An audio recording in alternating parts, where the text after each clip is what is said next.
शासन म्हणून सरकार म्हणून आम्ही ज्या योजना जाहीर केलेल्या आहेत, मग लाडकी बहीण असेल, अन्नपूर्णा योजना असेल, शेतकऱ्यांचं वीज बिल माफ असेल, मुख्यमंत्री युवा प्रशिक्षण योजना असेल, हे सर्व पैशाची तरतूद आम्ही केलेली आहे। कोण अधिकारी काय बोलतो त्याची तर आम्ही माहिती घेऊच, आणि परंतु सरकार म्हणून ही जबाबदारी आमची आहे, आणि ज्या योजना आम्ही केल्यात याचे पैसे आमच्या लाडक्या बहिणींच्या खात्यामध्ये आणि त्याचबरोबर शेतकऱ्यांना त्याचा लाभ, युवकांना त्याचा लाभ देण्याचं काम सरकार करेल, आणि सगळी पैशाची तरतूद केलेली आहे।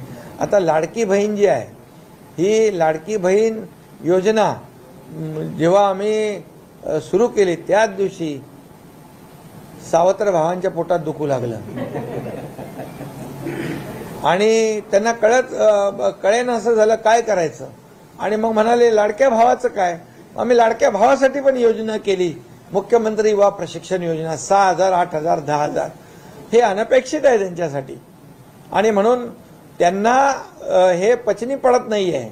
शेतकऱ्यांना कसे काय वीज बिल माफ करता, कारण त्यांनी कधी केलं नाही, आणि आम्ही केलं। त्यांना वाटलं नव्हतं की या योजना एवढ्या होतील, आणि म्हणून त्यांच्या पायाखालची वाळू सरकलेली आहे, आणि जे काही प्रतिसाद जो राज्यामध्ये आमच्या भगिनींचा मिळतोय या योजनेला, त्यामुळे त्यांना पराभव डोळ्यासमोर दिसू लागला आहे, त्यामुळे या योजनेलाच विरोध करू लागलेत। आता म्हणून माझ्या लाडक्या बहिणींना मी सांगून ठेवतो, ह्या सावत्र भावांपासून सावधान राहा, हे तुमच्या योजनांच्या विरोधात आहेत, ही तुम्हाला योजना मिळू नये।